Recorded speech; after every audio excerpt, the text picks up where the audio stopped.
Focus. You gotta have that confidence, right? You gotta be like, yo, I'm fucking better than everybody. I will fucking smash everybody. Have a crippling insecurity, a fear of not being good at all, of being shit. And that fear drives.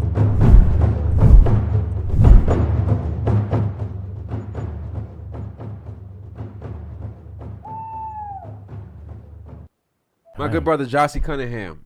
How you doing, sir? I am doing excellent, brother. I can't complain one bit, brother. I'm here with you. You my man. Talk about it. So it's you are here with me, and we are at the Culture Speaks podcast in Washington, D.C. And you were actually the first guest here, man. And part of the reason why you are the first guest is because you did it for free. And all I had to do was give you a little bit of weed. I don't know about that. So and you were talk about that after. To be honest, bro, you're the only person I could get. So here we are. God damn, man. The way he said that just made me seem like don't make me seem too good. But all right, go ahead, brother. Keep going. You just did me. So look, when I met you, man, you were working at Aloe Moves. You were killing shit over there. You had definitely the best content on that platform. I've looked. I mean, they got some fine girls on the platform too. But as far as the men, you was killing. I'm a man. Yep, you are a man. So, and you, everybody, you either actually, I know quite a few people who either really like you, or they are super annoyed by you. True. Why is that? 'Cause I'm unashamed in who I am, and unapologetic about it. I don't care what people think of me. I'm gonna show up as I am everywhere I go, and if you don't like it, fuck you. And if you like it, I fuck with you. That's how it goes. Simple as that. When's the last time you've been embarrassed? Oh, wow. It's been a while. I don't really allow for embarrassment. I'm pretty corny, so I embarrass myself every day on Instagram. So, right, when you do anything. Do a lot of things on Instagram, yeah. What's your story, man? So you from DC? Where you come from? I'm not from DC. I like DC, but I'm actually from Fort Washington, Maryland, which is like it's like a nice little area in PG County. And grew up there from I was born there, find myself there right now. I've been matriculating in and out from Fort Washington into LA, New York, everywhere. And now I'm home, 35 years old, and I'm back home. So, yeah. Now you want to go deeper into the story? No, well, for sure. What you want to know about that? I wonder how much of your upbringing has to do with your family. Like, was your father a big influence in your life as far as helping you get to where you are today, or was it your mother more, or was both of them together? Yeah, it was balance. I got both love and wisdom, and I mean, I got everything from my parents. I got beatings when they were necessary. I got punished when it was necessary. I was a rebellious kid growing up, so my parents took care of me in every kind of way. You got brothers and sisters? 3 older brothers. One passed away 5 years ago, January. How was that on you?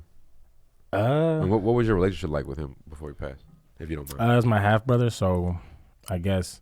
Is there such thing as a half brother in the black community? Come on, man. I mean, I'm just clarifying for people who might denote that. You know what I'm saying? There might be brothers out there that be like, that's.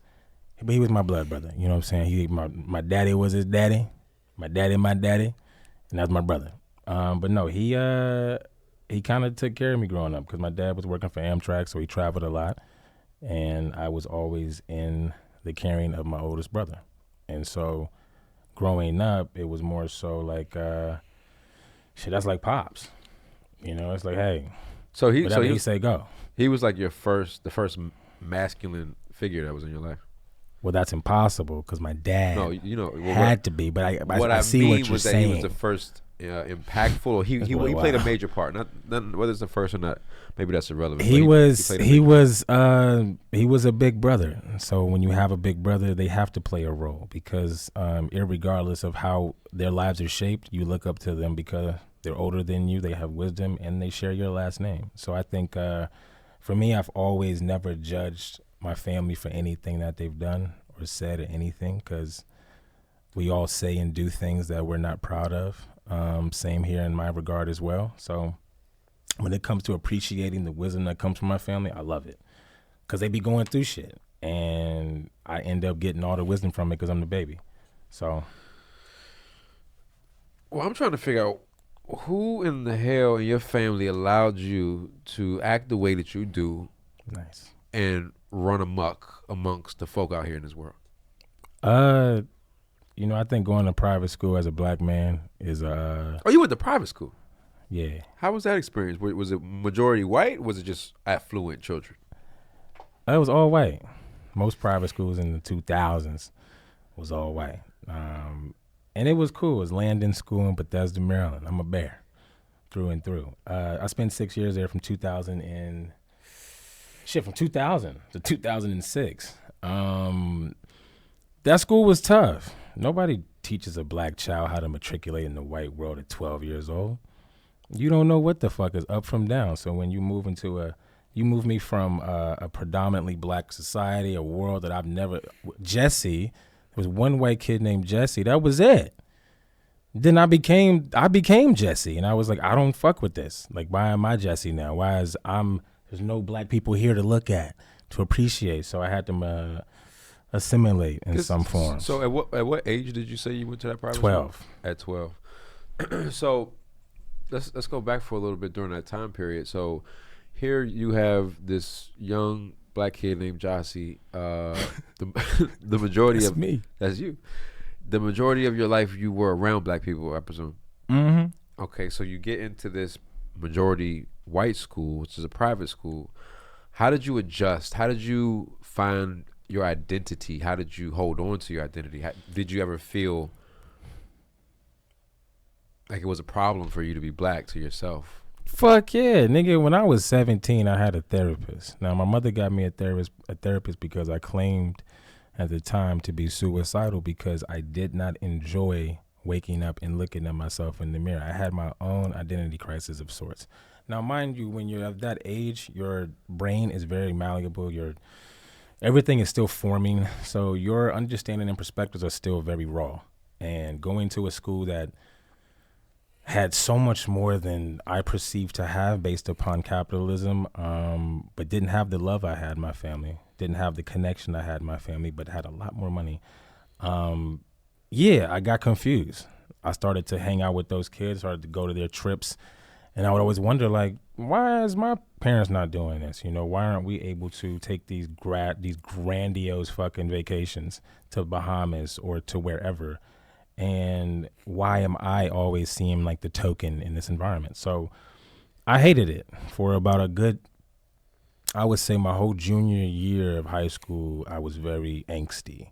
I was listening to different types of music, from rock music to whatever. I started to You listen to metal? Yeah, I was listening to metal. I was listening to Slipknot and fucking You motherfucker. System of a Down and fucking Chevelle, and I was exploring every part of my my personality. I think we all have these different facets that we choose to put up, and I was putting up the angsty, depressed kid facet. And so that made my parents very scared, and they got me a therapist, Miss Mitchell. She's amazing. She's out in Largo.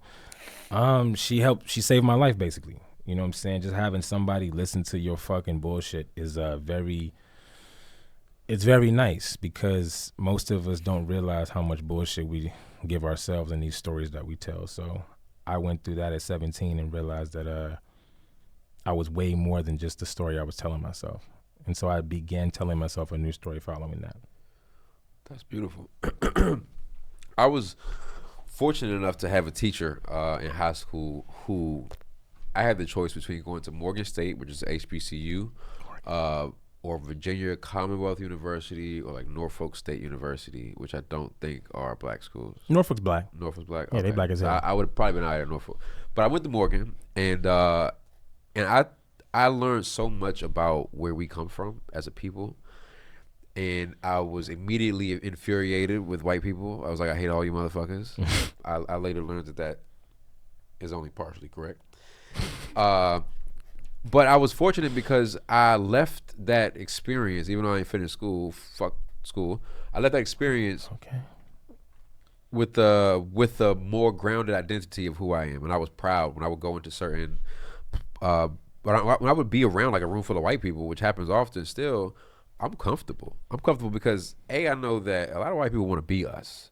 Love us. They listen to our music, listen to the way that we dance, that we rap, and they love watching us. They just don't have that thing that we got. We got flavor. We got sauce.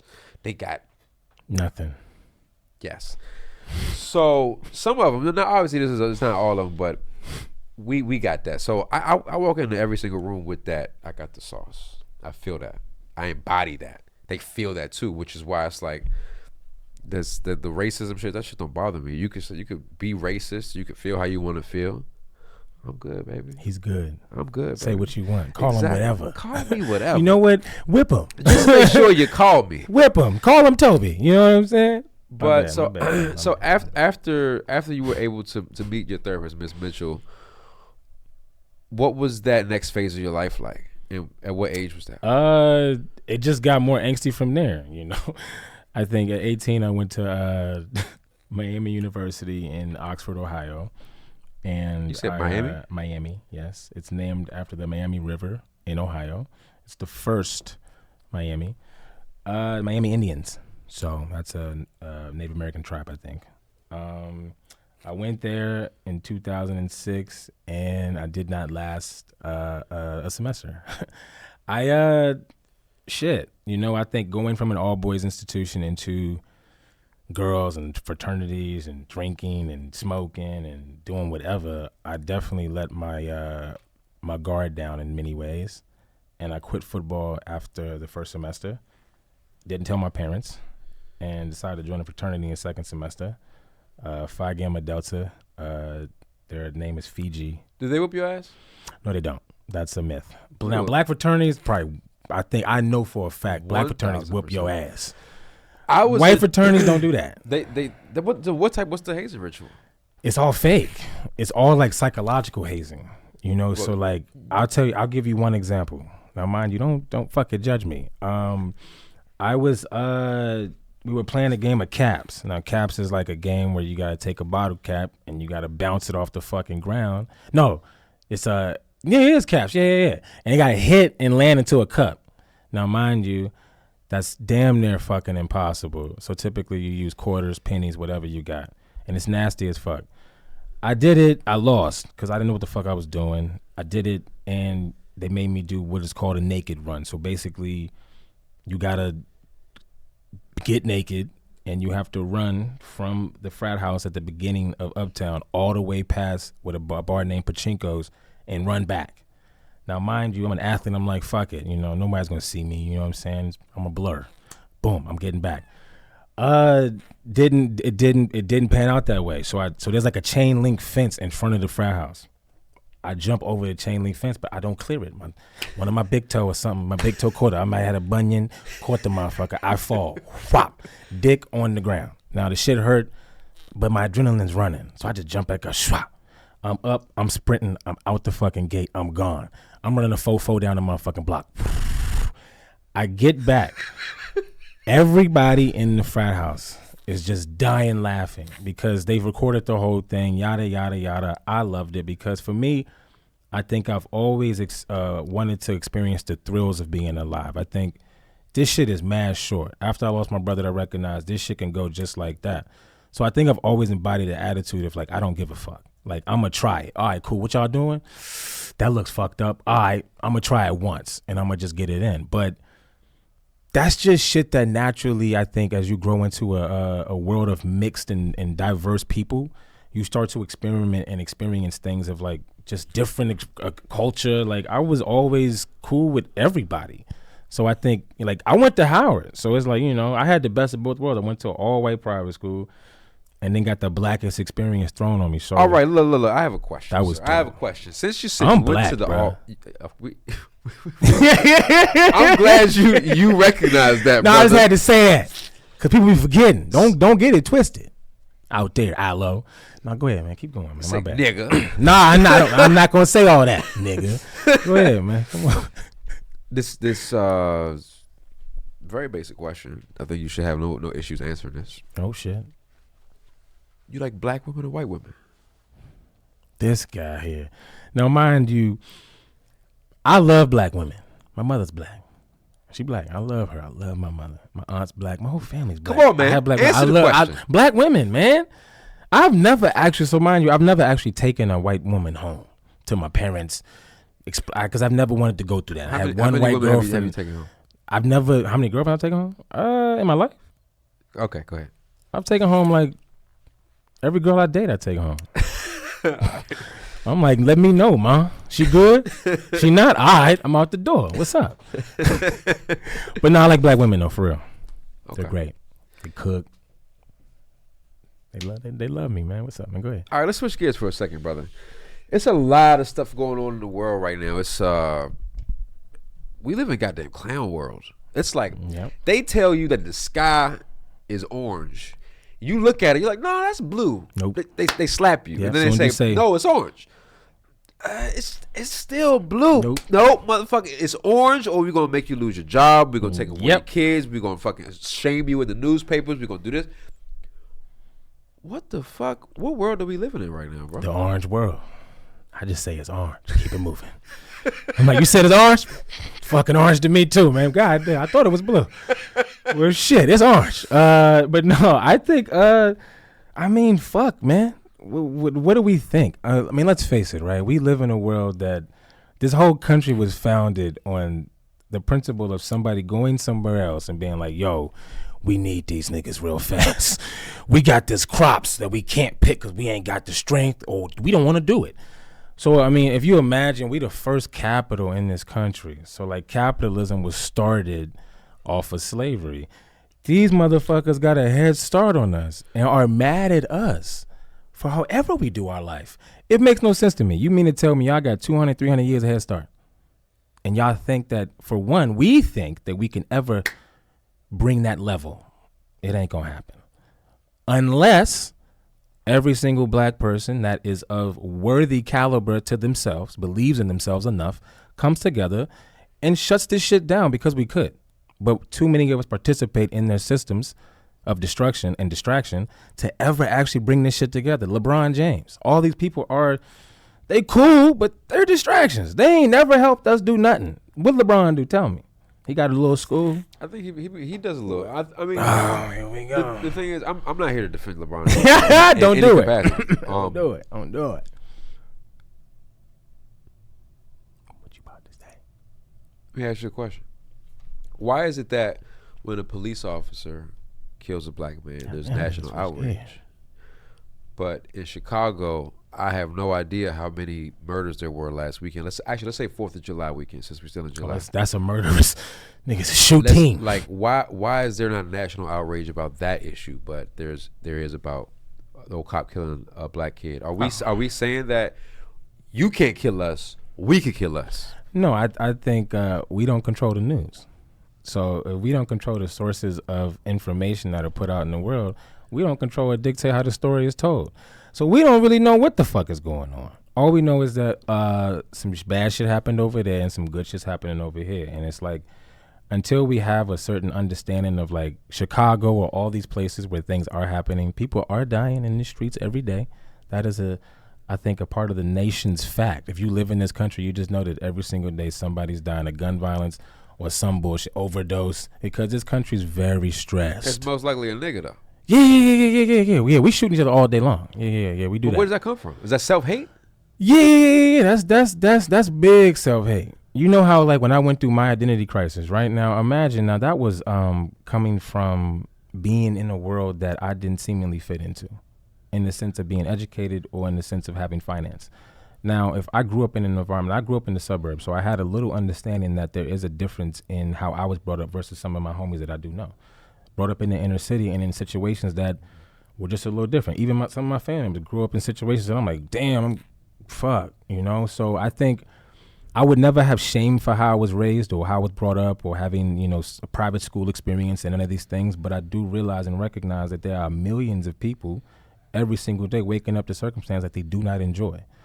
So as a black man in this country, there's always a deep understanding in me that, like, a lot of my homies that don't know me yet, a lot of my black men out here that are just living in the world, they are not in a deep-seated belief in the system at all. which is great. But the system has been teaching us to believe in ourselves in these many ways. Capital, you got to have this, you got to have that. So we're still finding ourselves in this vice grip of exactly how much worth do we have? How much value does the black man hold?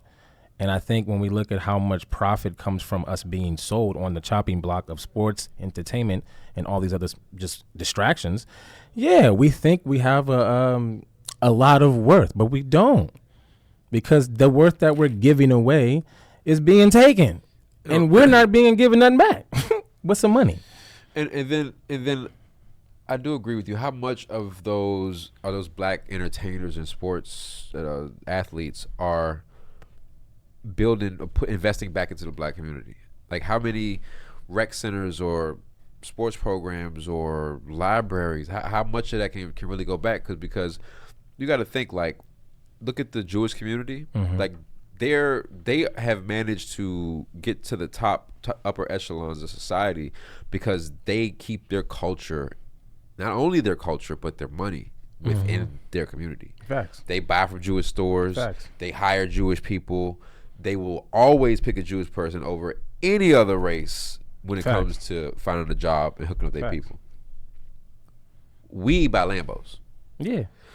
We date fucking Kardashians. Yeah, we love that. And we fuck big like, booty. This is where we going. It's like we have two separate trajectories and actions, and we get two separate results. Well, no, I think, and I'm stealing this. I'll quote this from Dr. Umar Johnson.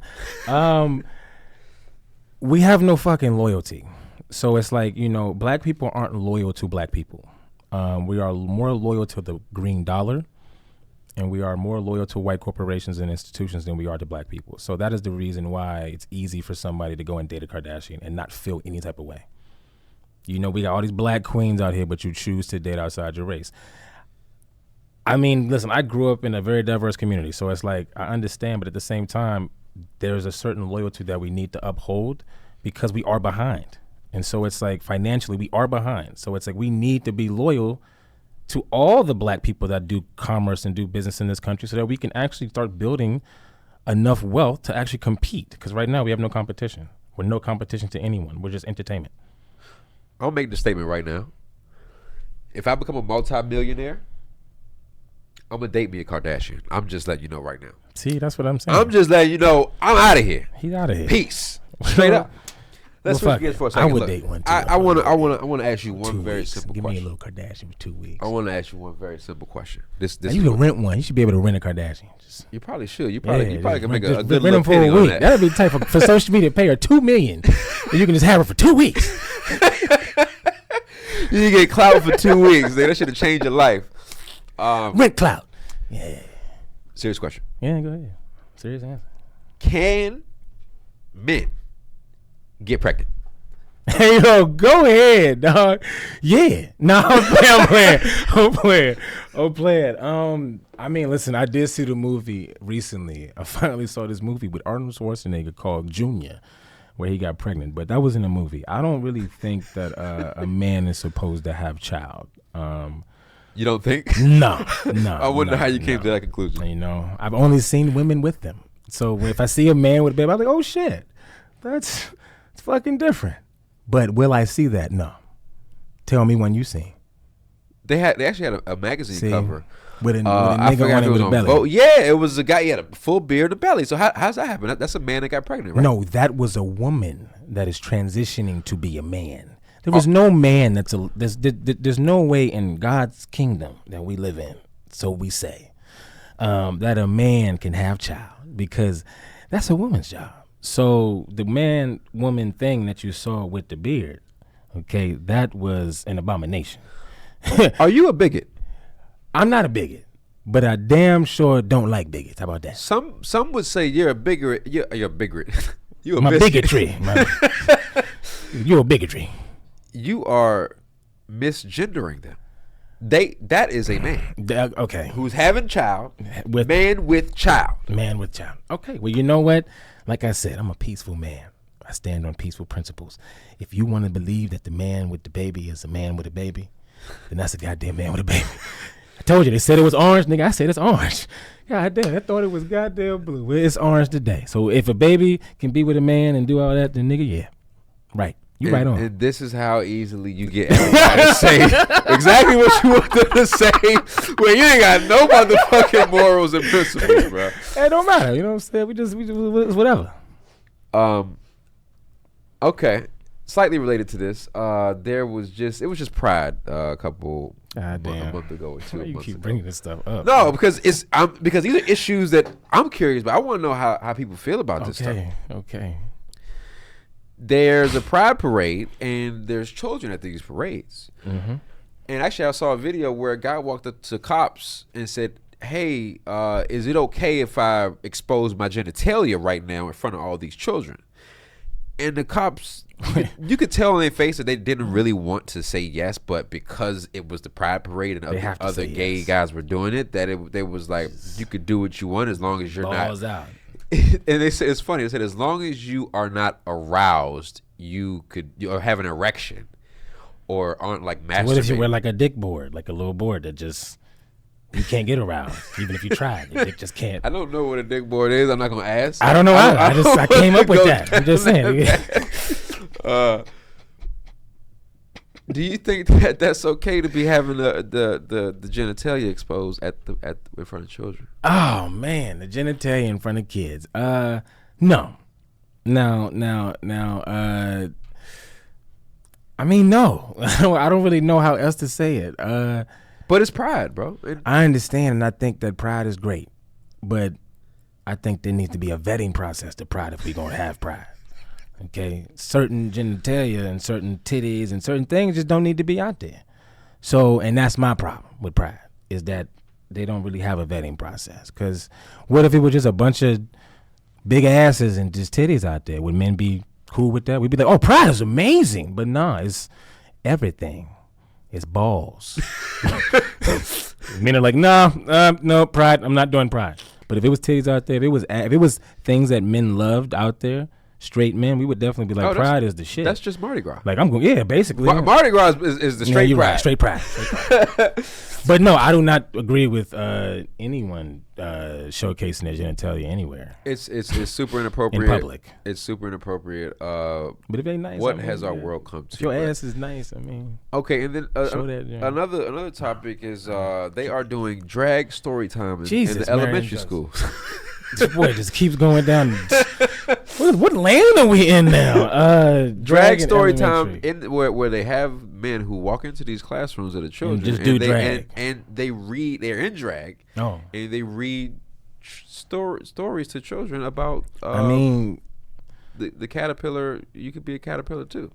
The caterpillar. Is that any different than when they dress up as Baby Bop or fucking Barney, and they go read the stories? It's these are just people that we see now, but we're like, holy shit, Baby Bop is real. Like what? But I mean, is that any? Who are your? Are we characterizing these people, or are these humans? Who were your superheroes growing up? Oh wow, I didn't have any. Blank Man, nigga, fucking Blank Man and Meteor Man. How about that? Are those real superheroes? Meteor Man is a movie, but it was, to me, Robert Townsend was a real superhero, bro. He could touch anything and just learn it. Let's talk about why you got fired from Allo. Hey yo, first and fucking foremost, you ain't gonna say fired, okay? I self-terminated, okay? Terminated myself. You suicided yourself. Took myself out. Bye. See ya, Allo. Ain't got no more time for you. Bye, niggas. Actually, no, not bye, niggas. Bye, the white folk. One nigga's there. One nigga left. There's one nigga left. So what's the story behind Allo? Because you were doing really well with them. You started having some issues. Can you speak to that? Nigga, it wasn't even no issues. Listen, when you sign these contracts with these brands, right? And mind you, the perpetuity clause is just fucked up. They gave you a 360. Like my shit is still popping with their platform, and I'm not getting paid from that. I don't even care. So it's like, but it's content that you already shot with them. Yeah, right? So it's good. I mean, my name is still out there in the world, promotion, which is fine. Free promo for me, but the fact that I see videos of me and I don't get no email about that no more, that's fine. It's okay.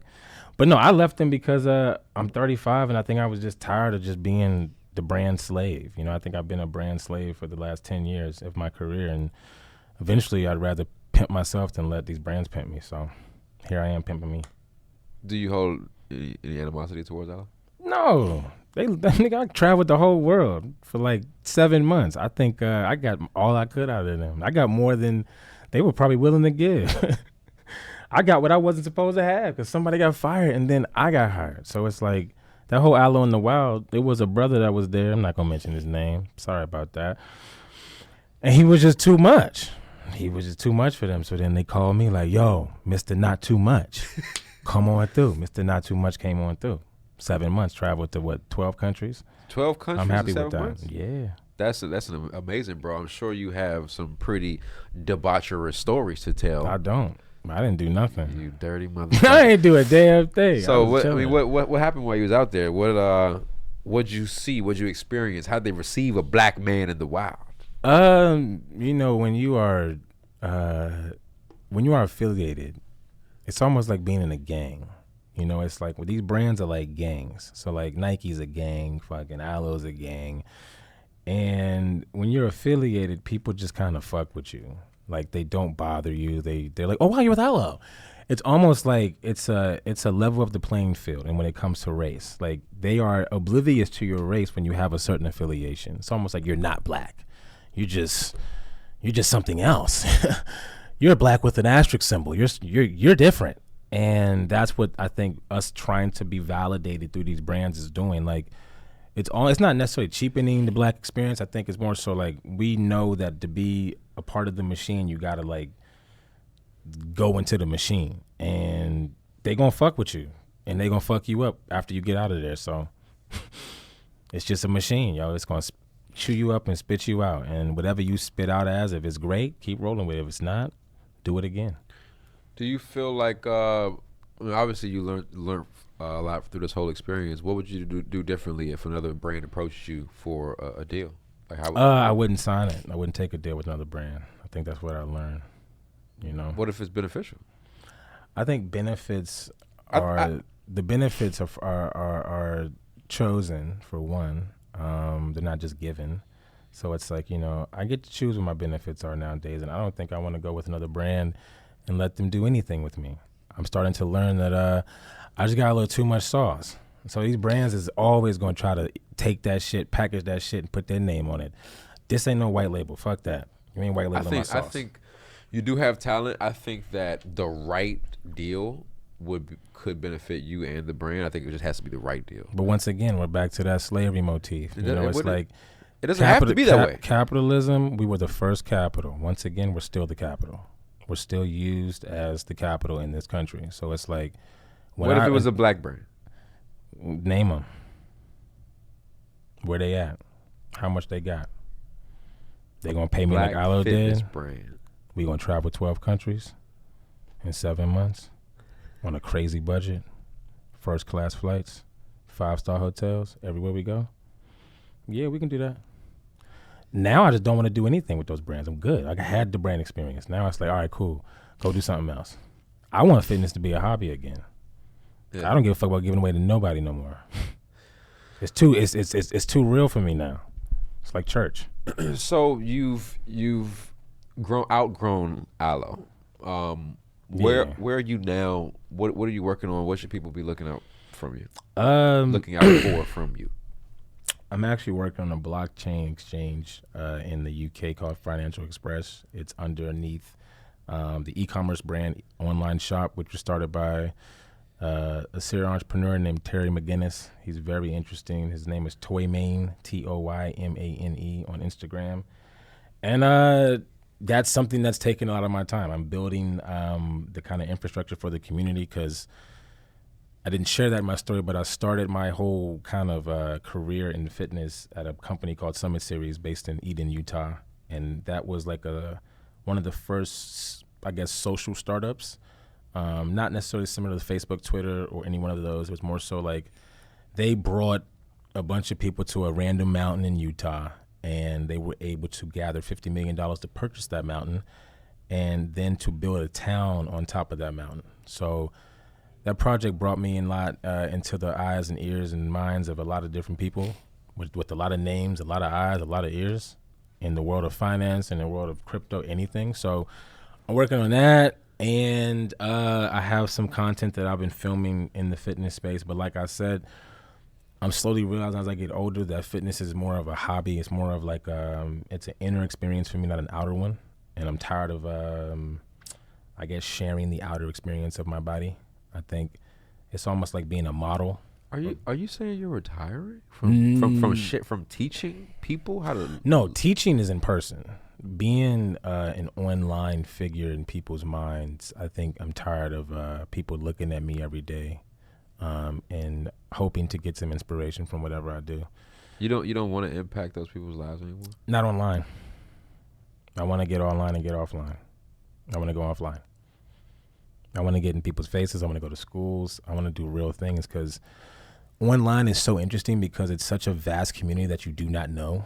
You have I think no that's idea. the beauty of it, though. You get the most reach, right? You get the most reach, but that reach doesn't people. really feed you anything back. You don't get to see these people. You don't know who they are. You don't know their stories. You don't know how you're impacting them truly. You're waiting on someone's comment.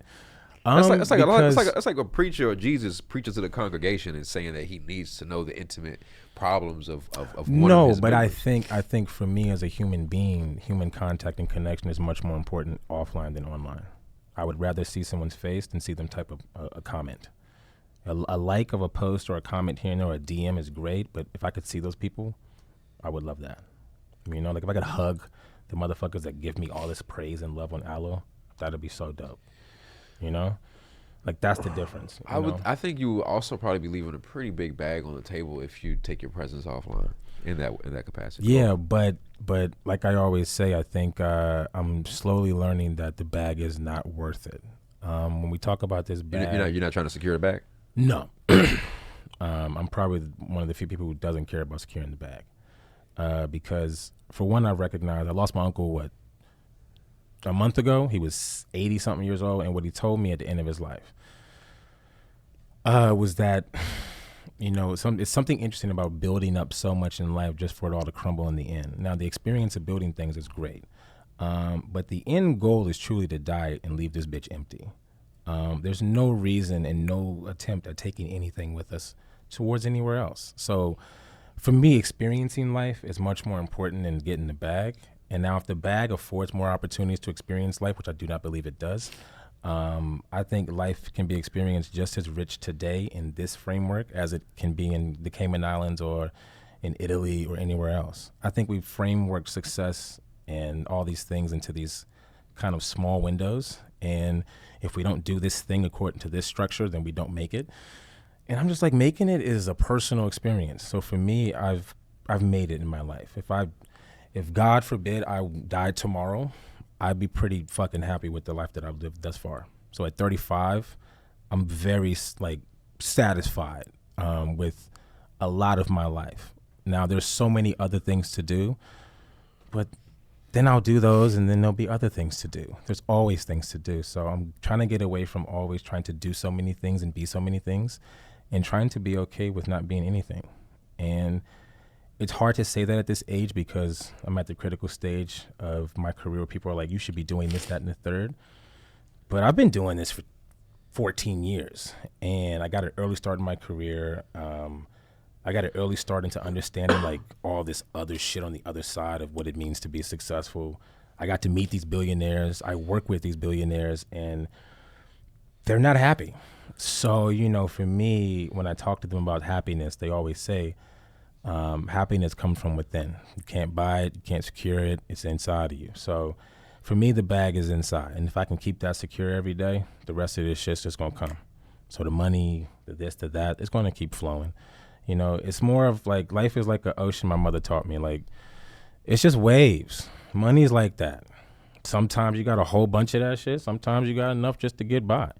And I think that's just how life is. Now, if we're always chasing to have more and more and more, we'll be chasing that motherfucking wave forever.